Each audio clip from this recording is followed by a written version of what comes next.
పూలే front నుండి ఒక delegation అంతా కూడా పెద్దలు గౌరవనీయులు 45 సంవత్సరాలకు పైచిలకు మరి బీసీ ఉద్యమాలలో, బహుజనుల ఉద్యమాలలో, ప్రజాస్వామిక ఉద్యమాలలో అన్నిట్లో కూడా ఉమ్మడి ఆంధ్రప్రదేశ్ మొత్తం కూడా 50 మంది ప్రజలు గుర్తుపట్టేటటువంటి నాయకుడు గౌరవనీయులు పెద్దలు ఆర్ కృష్ణయ్య గారిని మరి మేమందరం కూడా యునైటెడ్ పూలే ఫ్రంట్ నుంచి, తెలంగాణ జాగృతి నుండి కలిసి వారి మద్దతు కోరడానికి ఇక్కడికి రావడం జరిగింది.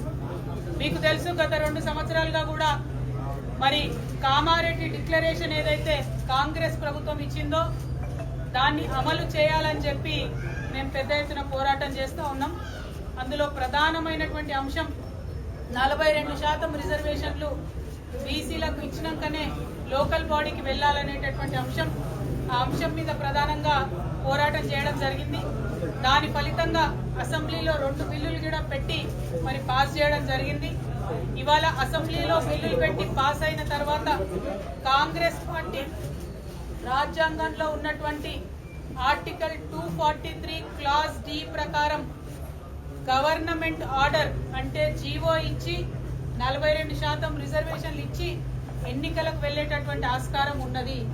కానీ ఇక్కడ ఉండేటటువంటి కాంగ్రెస్ ప్రభుత్వం తమ యొక్క బీసీల ప్రేమను కేవలం మాటల వరకే పరిమితం చేస్తూ, చేతలలో చూపించకుండా, అవకాశం ఉండి కూడా మరి రిజర్వేషన్ కల్పించకుండా నెపం మొత్తం మేము బిల్లు పాస్ చేసినాం, రాష్ట్రపతి గారి దగ్గరికి పంపించినామని చెప్పి నెపమంతా కూడా రాష్ట్రపతి గారి మీద తోసేసి బీసీలకు రిజర్వేషన్ ఇవ్వకుండా ఎన్నికలకు వెళ్లేటటువంటి ప్రణాళిక రచించడం చాలా శోచనీయం.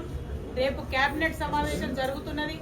ఆ కేబినెట్ సమావేశంలో లోకల్ బాడీ ఎన్నికలకు సంబంధించి మరి నోటిఫికేషన్ ఇస్తారని చెప్పి ప్రభుత్వం లీకులు ఇస్తున్నటువంటి సందర్భాన్ని చూస్తున్నాం. మరి అందుకోసమే పెద్దల కృష్ణయ్య గారిని కలిసి ఈ యొక్క ప్రజా వ్యతిరేక విధానాన్ని తప్పకుండా మనందరం కలిసికట్టుగా ఎదుర్కోవాల్సినటువంటి అవసరం ఉన్నది. రాష్ట్ర కేంద్ర ప్రభుత్వాల మీద ఒత్తిడి పెంచాలంటే ప్రజా ఉద్యమాలే దానికి మార్గంగా కనిపిస్తూ ఉన్నాయి. మరి రేల్ రోకో అనేటటువంటి నినాదంతో ఔరేక్ దక్కా బీసీ బిల్ పక్కా, దానికోసమే రైల్ రోకో చేయాలనేటటువంటి ఒక మార్గాన్ని ఎన్నుకొని పెద్దలు ఆర్ కృష్ణయ్య గారి మద్దతు కోరడానికి తెలంగాణ జాగృతి తరఫున నేను, యునైటెడ్ పూలే ఫ్రంట్ తరఫున కన్వీనర్ శివశంకర్ గారు మరి మొత్తం అన్ని డెలిగేషన్ గా కూడా అందరం కూడా వారి దగ్గరికి రావడం జరిగింది. మరి వారిని మేము రిక్వెస్ట్ చేస్తా ఉన్నాం, మీరు ఇన్ని సంవత్సరాలు ప్రజా ఉద్యమాలు నిర్మించడం వల్ల ఇప్పుడు ఏ పెద్ద నాయకుడిని చూసినా ఆర్ కృష్ణయ్య గారు ఉత్తరం ఇస్తేనే మేము హాస్టల్లో చేరి చదువుకున్నామని చెప్పేవాళ్ళు ఈ రాష్ట్రంలో, ఉమ్మడి రాష్ట్రాల్లో అనేక మంది నాయకులు ఉన్నారు. మరి అటువంటి నాయకులు ఉన్నటువంటి సందర్భంలో మీరు ఒక్క మాట చెప్పి ఈ ప్రజా ఉద్యమానికి మద్దతు ఇవ్వవలసిందిగా మిమ్మల్ని కోరడానికి ఇక్కడికి రావడం జరిగింది. పెద్దలు ఆర్ కృష్ణయ్య గారిని మాట్లాడవలసిందిగా నేను విజ్ఞప్తి చేస్తాను. 9వ షెడ్యూల్ కోసం పోతాయి. అవి అన్ని పక్కదారి పట్టించి ఇష్యూ డైవర్ట్ చేసి పెంచాలనే చిత్తశుద్ధి ప్రభుత్వానికి ఉంటే ఖచ్చితంగా మీరు జీవోలు ఇవ్వాలి. జీవోను ఛాలెంజ్ చేస్తే మీరు కొట్లాడతారు, మేము కొట్లాడతాము, అన్ని పార్టీలు కూడా కొట్లాడతాయి. ఇది ప్రజా ఉద్యమంగా మారిపోతుంది. ఇష్యూ మీ మీద ఎందుకు బదనాం చేసుకుంటారు? మీరు నిజంగా పెంచాలంటే ఇప్పుడు మీ మీద బదనాం ఉంది. మీరు చిత్తశుద్ధి లేదు ప్రభుత్వానికి. మీకు వెన్సిది జీవో తీసి 42% ఎన్నికలకు పోతే మీ మీద బ్లేమ్ ఉండదు. హైకోర్టు, సుప్రీంకోర్టు ఎవరైనా పోతే అక్కడ కేసు గెలిచే అవకాశం ఉంది. గతంతో ఇప్పుడు భిన్నమైన పరిస్థితి. జనాభా లెక్కలు ఉన్నాయి. అసెంబ్లీలో బిల్లు పాస్ అయింది. 50% క్యాప్ ఏదైతే సీటింగ్ ఉందో అగ్రవర్ణాలకు 10% ఇచ్చినప్పుడు సుప్రీంకోర్టు జడ్జిమెంట్ లో కామెంట్ చేసింది. పరిస్థితులకు అనుగుణంగా సరైన జనాభా లెక్కలు, సరైన కారణాలు ఉంటే రిజర్వేషన్లు పెంచుకోవచ్చని తీర్పిచ్చింది. కాబట్టి బలమైన అడ్వకేట్లను పెట్టి గెలిపిస్తే చేతి గెలుస్తుంది. ఒక్కసారి మీరు ఇట్లా రిజర్వేషన్లు పెంచకుండా పోతే బీసీలకు చారిత్రక ద్రోహం అవుతుంది. బీసీ సంఘాలు, బీసీ నాయకులందరూ మనం గమనించాలి. సబ్జెక్టు మీద పర్ఫెక్ట్ ఆలోచన చేయాలి. ఇప్పుడు కవితమ్మ గారు పెద్ద ఎత్తున మనకు అండగా మద్దతుగా వచ్చి ఉద్యమాలు చేస్తున్నారు. బీసీలందరూ కూడా మనం ఆమెకు మద్దతు ఇచ్చి మనం కూడా పెద్ద ఎత్తున ఉద్యమాలు చేస్తున్నాం.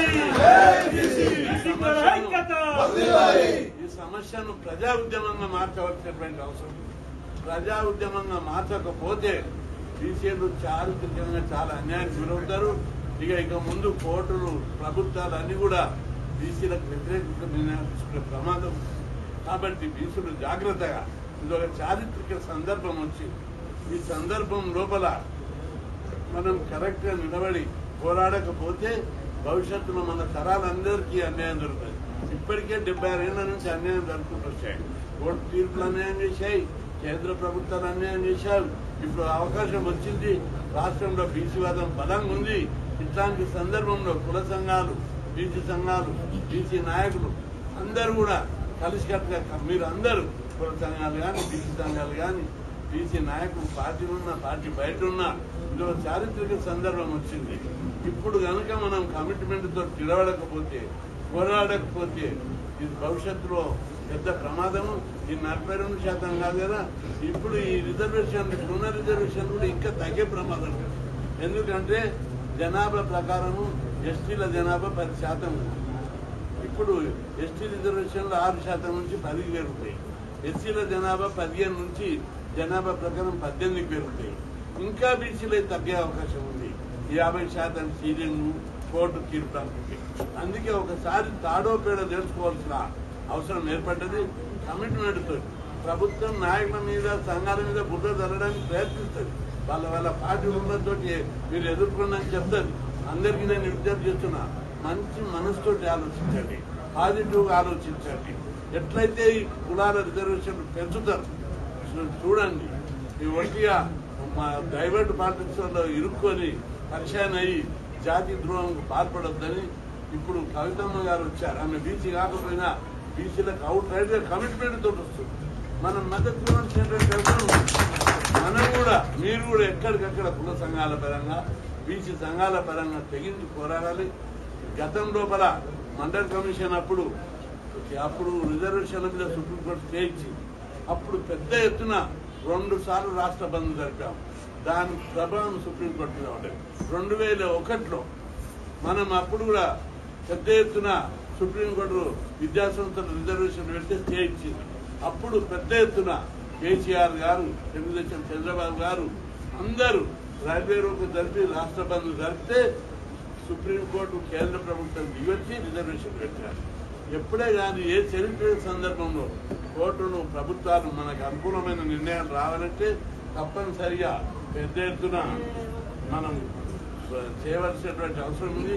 ఉద్యమాన్ని చేయకపోతే బీసీలు రైలు రోకలు చేయకపోయినా, రస్తా రోకలు చేయకపోయినా, ఏ ఉద్యమాలు బలమైన ఉద్యమాలు చేస్తే ఆ ఉద్యమం ఎవరి కోసం చేస్తుంది? మన కోసం చేస్తుంది. ఈ ఉద్యమాన్ని విస్తరింపజేయవలసిన బాధ్యత అందరి మీద ఉంది. పార్టీలకు అతీతంగా, కులాలకు అతీతంగా, వర్గాలకు అతీతంగా మనం ఆ ఉద్యమాన్ని రేపుకొని భుజాల మీద ఎత్తుకోకపోతే భవిష్యత్తులో బీసీలకు భవిష్యత్తు లేదు. కాబట్టి సోదరులందరూ ప్రతి ఉద్యమాన్ని మనం అందరం భుజాన్ని ఎత్తుకొని పోరాడాలి, అవకాశాన్ని వినియోగించుకోవాలి. మనం ఉద్యమాన్ని భుజాన్ని ఎత్తుకొని నడిపిస్తే మన కోసం పోరాడాలని మరింత ముందుకు వస్తాం. లేకపోతే అది మాది కాదు, ఇది మాది కాదు, కవితమ్మ చేస్తుంది, కృష్ణ చేస్తుండ్రు, ఆ ప్రాసంగం చేస్తుంది, ఈ సంఘం అట్లా వెనక్కి పోవద్దు. ఎవరు 42% గురించి ఉద్యమం చేపట్టినా బీసీలు అందరూ కలిసిగా పెద్ద ఎత్తున మద్దతు ఇవ్వాలని చెప్పి ఈ సందర్భంగా విజ్ఞప్తి చేస్తున్నా. ఈ 42%కు పెంచకుండా రేపు కేబినెట్ లో ఖచ్చితమైన నిర్ణయం తీసుకోవాలి.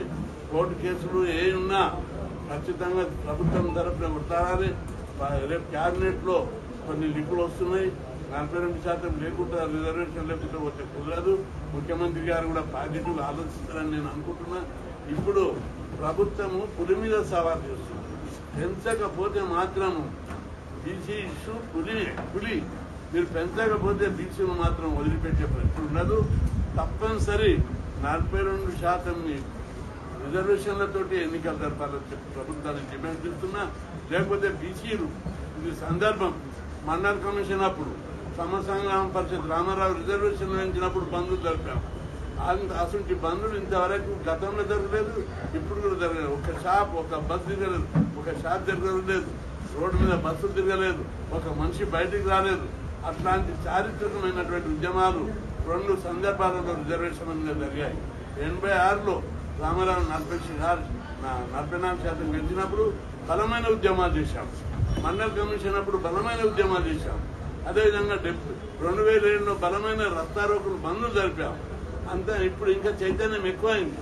చదువుకున్న ఫీజు రియంబర్స్మెంట్, హాస్టళ్లు, గురుకులాలు పెట్టడంతో చదువుకునే వర్త ఇంకా పెరిగింది. కాబట్టి చదువుకున్న ప్రతి యువకుడు మీరందరూ మన మోరల్, సామాజిక, నైతిక బాధ్యతగా గుర్తెరిగి ఈ ఉద్యమంలో పాల్గొనడానికి ఈ సోషల్ మీడియాలో, ఈ సెల్ ఫోన్లలో పెద్ద ఎత్తున జరపాలని చెప్పి పిలుపుస్తున్నాం. ప్రభుత్వానికి ఒకటే, మీరు 42% పోతే రాష్ట్రంలో యుద్ధమే జరుగుతుందని చెప్పి నేను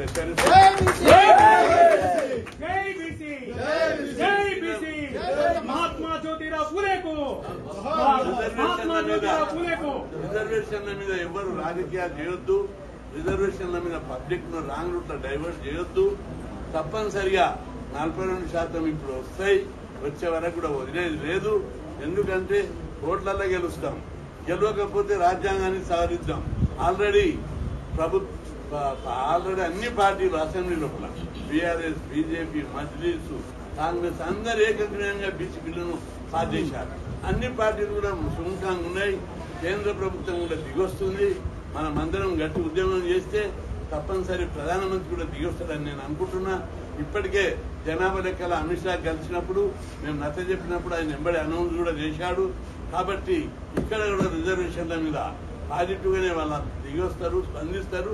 అది కూడా మనం ఉద్యమిస్తే తల్లి కూడా పిల్లలకు ఎప్పుడు పాలిస్తుంది, ఏడిసి బెదిరిస్తేనే ఇస్తుంది.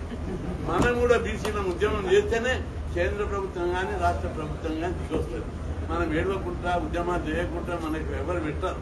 ఇప్పుడు వచ్చిన స్కాలర్షిప్లు కానీ, గురుకులాలు కానీ, ఫీజు రియంబర్స్మెంట్ కానీ ఒట్టిగా రాలేదు. పెద్ద పెద్ద ఉద్యమాలు చేసినాం. అసెంబ్లీ మీద దాడి చేసినాం. తెలుగు సంక్షేమ భవనాన్ని మీద దాడి చేసినాం. సచివాలయాన్ని ముట్టడించినాం. ఇట్లా ఎన్నో మిలిటెంట్ ఉద్యమాలు చేస్తేనే దేశంలో ఎక్కడ లేనన్ని స్కీములు మన దగ్గర ఉన్నాయి. కాబట్టి ఇప్పుడు కూడా బీసీ ఉద్యమం బలంగా ఉంది. కాబట్టి